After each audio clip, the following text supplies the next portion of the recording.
Good morning, everyone. It's Rollie, and I'm back again this week for Chatting with Wisdom. And so this week, I introduced to you Hazel June. Hazel is an online course strategist. She's an online course. I can't even read my own handwriting. Online course strategist, training geek, and a huge Harry Potter fan. Me too. She's worked as a corporate trainer for over a decade, which is the main reason for starting her business, the virtual classroom. I love that name, by the way. She helps badass female entrepreneurs turn their expertise into an engaging online course.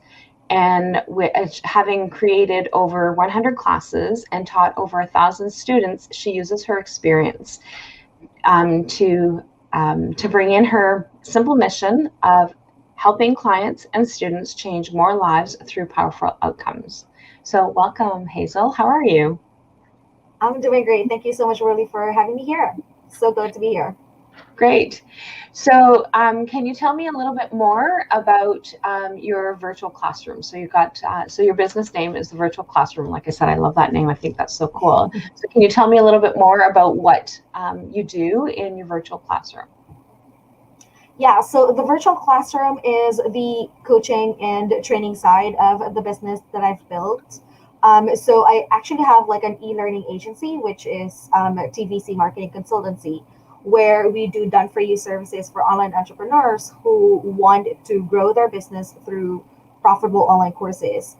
And the virtual classroom is like my personal brand, which is kind of separate from the e-learning agency. But with the virtual classroom, I am specifically helping out women because I'm all about women empowerment. So I want to help women who would love to share their expertise with the world and get paid for it.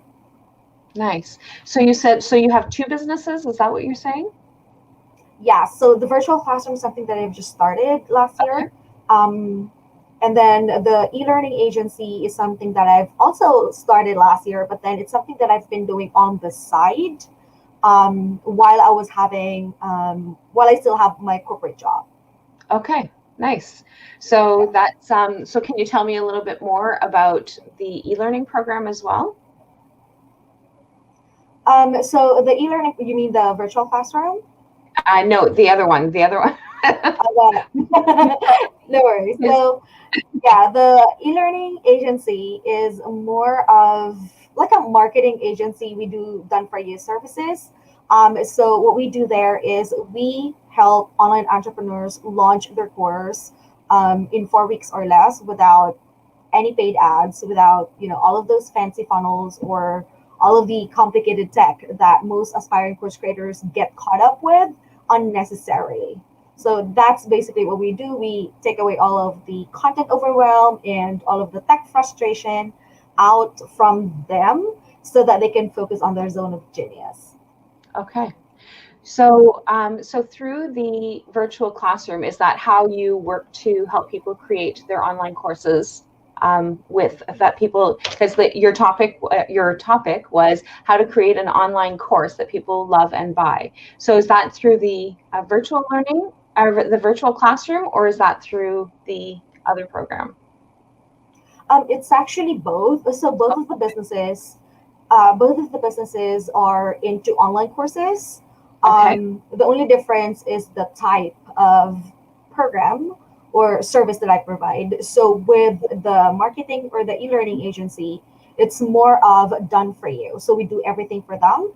Or as for the e-learning, the virtual classroom, that's where I coach. And soon I'm creating my own online course. And so it's kind of like done with you type of thing for the virtual classroom. Yeah. Okay, yes. So can you tell me a little bit more about the done with you? So what kind of things would they expect to get by working with you for that through the virtual classroom? So it's like a coaching consulting type of thing where I'm going to guide you through the process of creating an online course that people love and buy, which is the same proven framework that we do in the agency. But then You get to learn one-on-one how to create online courses, profitable online courses. So you don't spend so much time wasting money, energy, and time on unnecessary stuff that doesn't really are not really needed in terms of launching your pilot class. Because one of the things that people are stuck with is getting started with the online course, because the entire idea of creating and launching a course can be very overwhelming, especially for someone who hasn't done it before. So that's basically what the virtual classroom is about, is really more on helping people get started. So I'm gonna put in some mindset stuff in there, not just so tactical and strategies, but more on the mindset stuff, because sometimes that's what trips people up. So which happened for me too. That's why it took time before I actually muster the courage to launch my own thing. Okay. So now you said that so the virtual classroom is a one-on-one coaching program? Yes. Okay. So so you work with each people individually. So it's not a kind of like blanketed information that you're actually putting out there for everyone. Yeah. So we meet every week. And then what we do is really map out the course, the strategy, and then what needs to be done on a day-to-day basis. I'm going to guide you through the entire process. So how long does the process take? So like, so how long would you actually schedule? Like, how does your program work? So do you set it up so that it's like a month, or is it 2 months, or like, how does that work? It's an 8-week program. It's an 8-week program where I'm going to guide you through the entire process. Yes. Okay. Because what I would love to do is not just help you launch the course, like one-on-one, help you launch the course, but also because that typically takes 4 weeks or less, just the launching piece. And so I also want to be there while you deliver the course. So I can like coach you through the process of, presenting the course, and after that, iterating and improving the course so that Okay. you're ready for your next launch. Nice. That's beautiful. So then do you have people come back for the next time that they do it, or is this like a one time that they sign up, they go through this process with you, and then do they connect with you afterwards to launch a new course? I haven't really mapped out the entire funnel yet, but it's something that is still in the works. Okay. But yeah, if they would want to continue working just to get that clarity every time, then yeah, it's something that we can do too. Yeah. Okay, nice. So, what is the first thing that you recommend when people are considering doing, because everybody's going online, right? So, everything's Yes. being offered online. We don't have a choice. Most of us have our doors closed around the world. So, what are some of the Yes. things that, so what would be one of the first steps that you would take with somebody who is wanting to launch something online? So the first step is really figuring out what is it you want to teach, what is it you want to help people with, and then also identify who you want to help them. I mean, who you want to help, who do you want to serve? Because everything, it's kind of like marketing. I always like compare course creation with marketing, because the principles are basically the same thing. So when you market, right, when you start with your any marketing campaign, you always want to start with your ideal client, right, your target market, because everything that happens after will be based on your market. Same thing with online courses. The way you deliver your presentation, the amount of content that you need to include in a course, the type of media formats that need to be available in your course, the platform that you will use to host the course. All of those decisions will be based on who you're actually teaching, because not everybody have the same starting point. So you want to know exactly where they're currently at, so that when you map out the learning journey, it has a clear direction. So the first step is to be clear on who you want to serve and how you would want to serve them. Okay, so one of the things that we hear often, or at least I know I hear often, is Yeah. that whole piece of um, okay, well, why are you only connecting with women? So I had, for example, for chatting with women, right? So I am, it's really important for me to be working with women, to be able to empower women. And that is a really important value. And so I often get asked about, well, what about the men? Well, the men have lots of things, right? So how do you respond to that when it's like, well, I want to be able to help all people, right? So I want to be able to help the men. I want to be able to help the women. So how do you manage that in terms of people that come to you with that that broader range of what it is that they want to do? Yeah, it's actually nice that you want to help a lot of people, right? You want to help everybody. It's just that with an online course, it's learning from a learning perspective and a training perspective. It's impossible to help everybody in an online course because everybody just have the different. You can take like a cookie cutter approach to help everyone with a problem because everybody has the same different starting points. They have different situations. They have different backgrounds. They have different stories that they tell in their head. So there's a lot of things to consider. So it would be really, really hard to map out a structure of the learning journey if you're gonna consider everybody in the market. So, and that's like really important for us to be able to, so it still can be two genders in terms of being able to, but it's about who that audience specifically is what it is that you're talking about, right? Yeah. Because the one thing about online courses, for it to be really profitable, is you need to really have a clear end result. What is it? What outcome do you want your students to achieve, be, or have at the end of your course? Because that's your success metric. If people or if your students are not going to be able to achieve, be, or have that particular thing, then we have a problem in terms of retention, in terms of refunds, cancellations, bad experience, which of course prevent you from getting repeat business from your students. So yeah, it would be hard to map out like a proven framework for everybody in that. Yeah. Okay.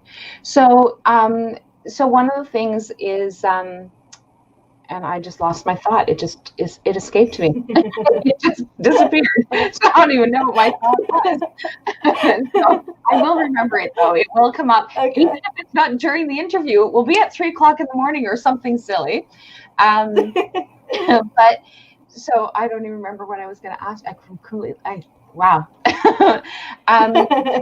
So what more can you tell me while I'm thinking about trying to my thought? Yeah. So since we're talking about while you're thinking of your question, so we're talking about getting started with the online courses, right? Another thing that I observed aspiring or first-time course creators get stuck on is tech or platform. So I always see this. I'm not sure if you've seen this in Facebook groups too, where there's always going to be that question: what is the best online course platform, right? And then they're going to pitch in. Everybody will pitch in what they feel is the best online course platform. But the thing is, there is no best online course platform because it really depends on. Oh, I think we just lost her. So, so as soon as she knows that she's back in, hopefully she will come back in. So Hazel is actually in the Philippines, so it's 11 o'clock at night there. And so, oh, there she is. So it is. Hey, sorry about that. When you talk about tech, right? So I was just saying that it was 11 p.m. in the Philippines after I lost you. But how ironic that it comes up with tech, right? So you're actually talking about the tech and you're talking about the different things. So how do you handle clients that say, yeah, but I don't know anything? And what happens if I get cut off? What happens if, right? So exactly what it is. So how do you manage that in terms of your clients being fearful of that tech? So the platforms are one thing, but then there's all the rest of the tech.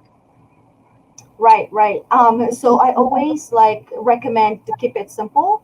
Launch lean. The first time you do it, launch lean. Because especially if you're the only one doing it, and you don't have any help, that's gonna tell you, oh, you're not on camera anymore. Oh, we can't hear you and stuff like that. We want to make sure that we use the tech that you're comfortable with, and take some time to learn it first before you actually like use it, right? But yeah, launch lean, use simple technology. You don't have to go all fancy. You don't have to have all the bells and whistles, especially if you're just starting out, especially if it's just your initial cohort or if you're it's your pilot class, right? Um, and another thing is just accept that it's technology. It's something that you are not in control, so it's just pointless to keep yourself frustrated over it. Like there's one thing, there's this scenario where we were helping one of my clients launch her course, right? And on the first of everything, so we set up all of the lessons in a course platform and stuff. So before we rolled it out, we tested it, it's all working. And then on the first day, on the first day of the rollout, there were a couple of students who are unable to view the videos. And it's really just happened. We tested everything before that, and when we reached out to the owner of the platform, we were advised on a troubleshooting step, a troubleshooting video, and they were sort of quick on the turnaround time, which is as we connect, as we keep talking about that tech.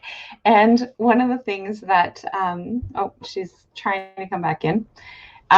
So one of the things that, for anybody that knows, I follow a lot of the moon stuff and where things are at. And of course, we're in Mercury retrograde, and Mercury retrograde always seems to have that piece of the technology. So it's one of those things that are sometimes challenging. And I know that it's happened from my end where I have been talking away and have lost people entirely because they haven't been able to hear me. So I was just saying that for anybody who follows me knows that I follow a lot of stuff with the moon, and we are in Mercury retrograde, which definitely affects tech. Right? And one of the things that I admire is that regardless of every time that you have you've lost connection, you keep jumping back in again, right? So a lot of people would have actually given up at this point and said, okay, well, I'm not doing this again, right? So can you talk to me a little bit about that part of the mindset and how that affects your clients? Yeah, so it's really just accepting the fact that we're not in control of technology or the platform. Like one of my mindset mentors always tell me, don't waste your energy thinking about things that you are not in total control of. Not waste, but spend your energy looking at things that you have in control. So one of the things that we have in control is how we respond and react to certain things.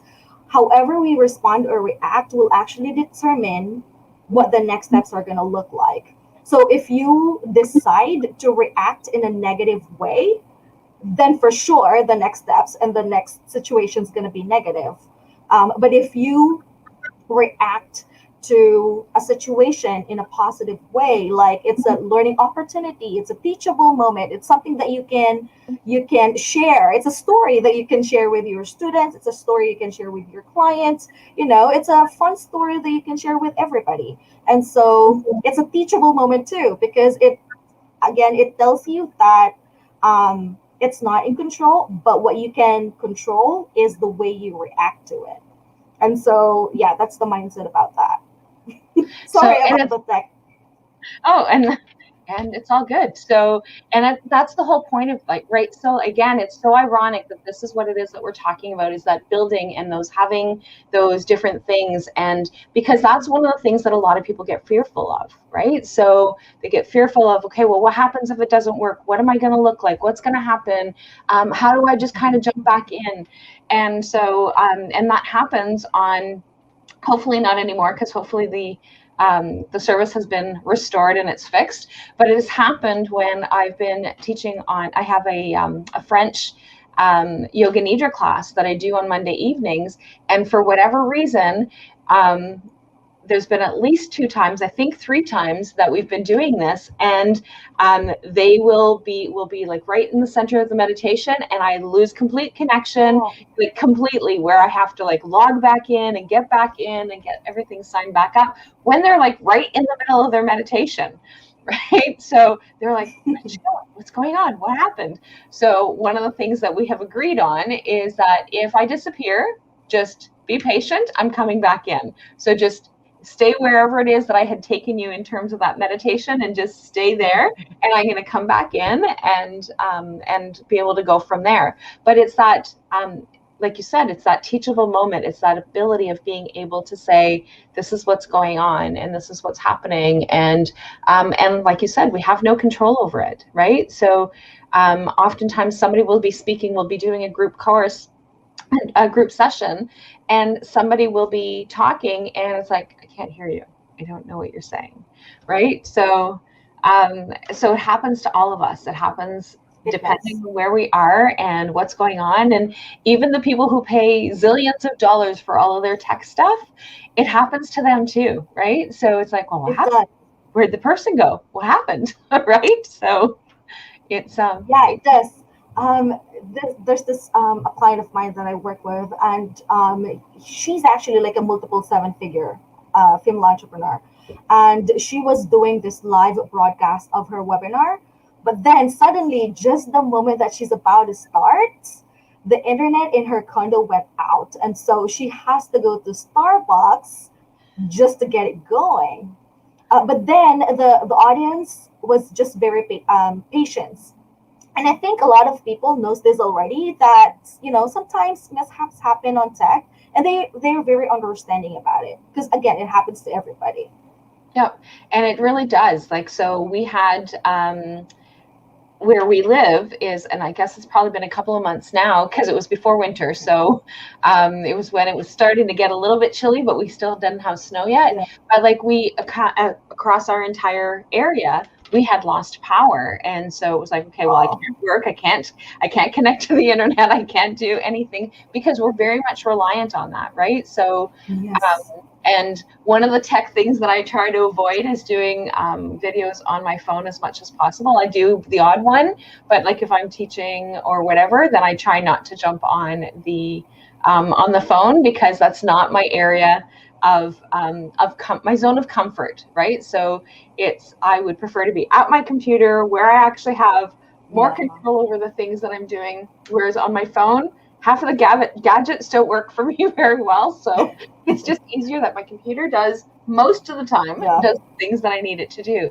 But sometimes we do need to kind of just jump in and change things up. So for example, on New Year's Eve is that we had a beautiful fireworks display. And so after trudging through the snow to be able to make sure that we were doing social distancing, is that by the time that I got to there and started recording, I couldn't flip my camera around. And it was like, it didn't matter what I was doing. I was trying to show them what was going on. So instead, they got me holding my phone, going like this and going like, okay, so can you guys see me? So like, look at that. Oh, wow, look at over here. And if I just keep moving a little bit, you can see this. So that's how my video is for that New Year's Eve that I wanted to share with everybody, because I couldn't flip my camera around and my fingers were getting cold with my gloves off. So, okay, so we're just going to do this. And so, but it was nice because people still got to be able to see that, got to still see what it was that was going on, right? But it's not being able to get so stressed about how to be able to do this. and getting things done slowly. So and one of the things that I really like about it is that you're sharing is keeping it simple, right? So every program that I've taken, every teachings that I've taught or that I've signed up for, every membership that I've signed up for, there's all these bells and whistles and all this tech things of all the things that we need to do to be able to try and get everything going the way that we want to. So like my membership site, for example, is I've gone through 5 different platforms, trying to find that right platform. And then, of course, this one isn't working because this program doesn't talk to that program and that program doesn't talk to this program. And so I have changed so many times. I finally have one that I like and it's working, and we're not going to mess with it. There's still some things that we still need to iron out and fix, but it's still like if we've got that baseline, which is really nice. And fortunately, I've had some amazing clients who have been with me through all of the changes and all of the journeys that I have taken, that have kind of stuck with me and said, yeah, no, we're staying around, even though there's all these things that are happening. Right. Yeah. So as long as, because they would understand if you're changing platforms because you want to make sure that, everything is working properly. Students would understand that because they would know that it's for their own benefit, right? The changing of platforms is really making sure that they get what they need. Also, one thing that I would love to add is that all of those tech mishaps that happen, I think it's needed for people to see that things like that happen. It's not perfect every time. Yeah. It's far from perfect. Like what you see on video, you have not seen what it looks like in the back end. So, I think that's one of the things that, because when I was just starting out, I always think that everything needs to be perfect, that all of those gurus that I see, they have all their shit together and they don't have all of this, technical difficulties that they do. And so that made me strive for perfection. And so that was, I think, one of the,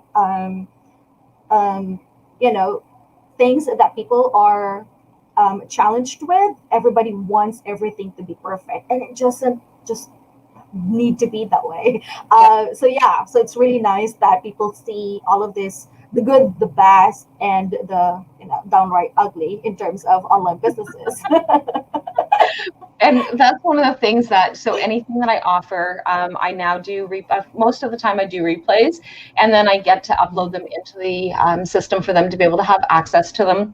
But most of the time I do it live, right? So like my initial recordings are done live where we've got people that are actually there.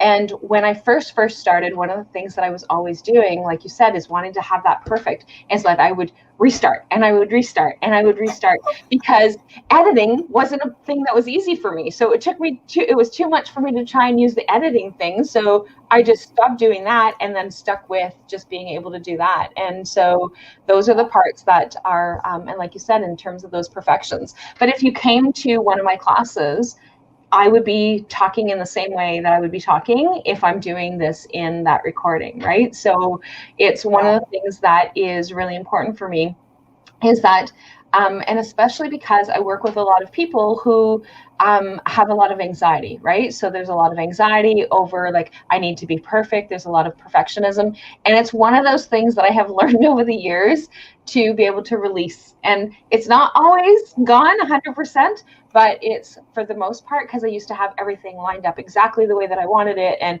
everything needed to fall into place. And if it didn't, then it was like, okay, well, I'm going to figure out how to be able to make all that going. And so it was and it's a coping strategy, but it's a way of being able to, when we can actually release that and allow these things to happen, right? So my very first interview series that I did was that I had all of my questions all lined up with my very first speaker or my very first guest. And so I asked her all the questions and she knew the questions ahead of time. And so I'm like, okay, so I asked her the one question and then she went and answered and she answered whatever it is. And then she ad-libbed to some of the other things. And then the next question that I asked was, she did the same thing. It was good. Then I think it was like the third or fourth question. I went to ask her the question. Well, she had already answered them because she kind of added to the other question. Yeah. And it was like, then I was stuck, right? So I'm like, uh-oh, like deer in the headlights. Oh my God, now what do I do? Right. So now, which is why I don't have my questions planned ahead. So when they escape me, which it hasn't come back yet. So when they escape me, um, I just kind of roll with it, right? So that because if we were meeting on the street and I was asking you about your business and what it is that you were doing, then we would be having a conversation. It's not scripted. Neither one of us know what it is that the other person's going to ask on the conversation, right? So yeah, it's just a matter of being able to have that ability. So is there anything else, Hazel, that you think is important for people to know before we head out?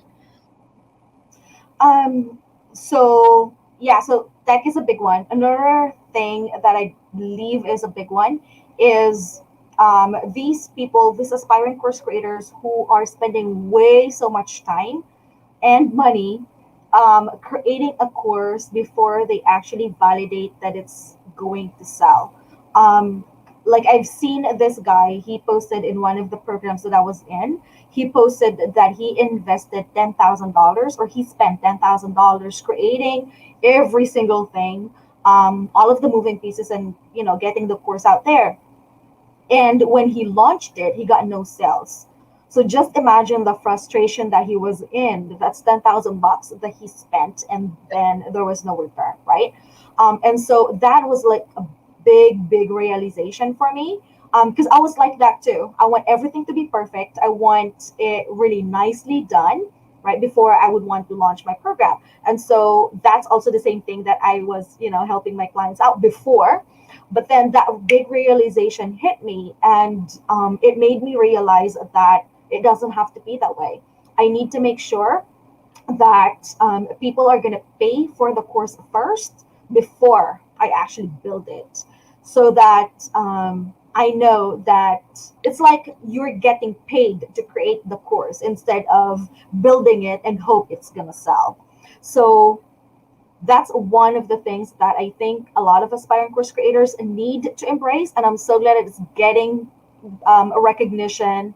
That idea of pre-selling is getting recognition more and more these days, because back, like years ago, it wasn't. Like, you need to have a webinar in place, you need to have all of your email sequences in place, you need to have your video series in place, all of that good marketing stuff. But then it's so advanced if you're just starting out. You just really need to have like 5 to 10 people, or if you can accommodate 20, that would be nice, right? But if you have those initial cohort of students where you can deliver the training live, get feedback, and then iterate after that. Mm-hmm. So I think that's one of the things that a lot of aspiring course creators need to embrace, that idea of selling it first before you actually build it. Yeah, because then once you've already done it, then it's a matter of just being able to have it do passive sales, so that they can just go ahead and people can just sign up with all the replays. And so the one program that I'm doing right now currently is called Anxiety Stop. And that's one of the things that, so I've done this course a couple of times, but again, because of all the platform glitches, like not everything I wasn't able to get all the things together. And so being able to do that right now, that's one of the things that we're doing and putting it on our new platform. And so it's like, so yesterday we were having our live session and somebody said, well, the link didn't work. And because I've got the worksheets that are actually done in French and in English. And this is the first time that I've done that. And so, so one of my English people said, Rollie, it's only the French one that's listed under the English. And so it was like, oops.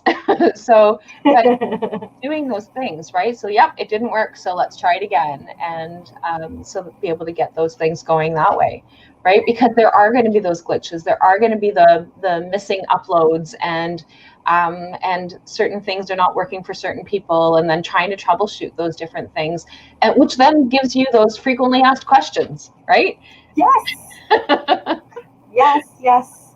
Right. The most commonly asked questions, that's going to give you a lot of insights on what content is missing in your course, and if there's any other like complementary bonuses that you can create out of that to help them be more successful in the course. Yeah. So it's great because, and again, it was like one of those things, right? So, and Yeah. it's really great when we're actually doing those things, but it's to get over that fear, right? So how do you actually help people get over that fear of the unknown, going into that Yes. bliss? Yep. Absolutely. Yeah.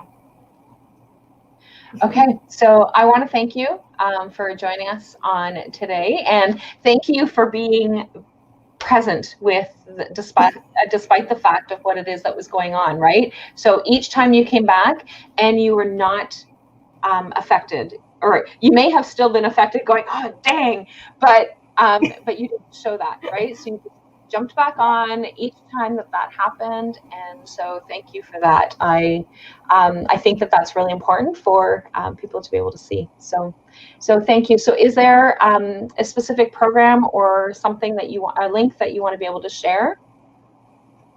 So yeah, my website is hazeljune.com. That is for the virtual classroom. We're still revamping the website, so you're not gonna see much in there. But in the next few weeks, that should be live. And then yeah, so that's pretty much it. You can connect with me on Facebook and Instagram. It's at Hazel June. Okay, and you said hazeljune.com? Yeah. Okay, so I'm putting in the link so that people can go and check it out, and also be able to see the changes that you're going to be making, right? Because like Yes. my website's always under construction. There's always something new that they're actually adding, and sometimes I'm missing some of the pieces, but it's always that revamping and that rechanging, because as we build, we evolve, right? So like that's the other part to remember as well. So thank you again, June, for joining us, and look forward to chatting with you again, and I will talk to you soon. Bye for now. Thank you so much. Bye bye.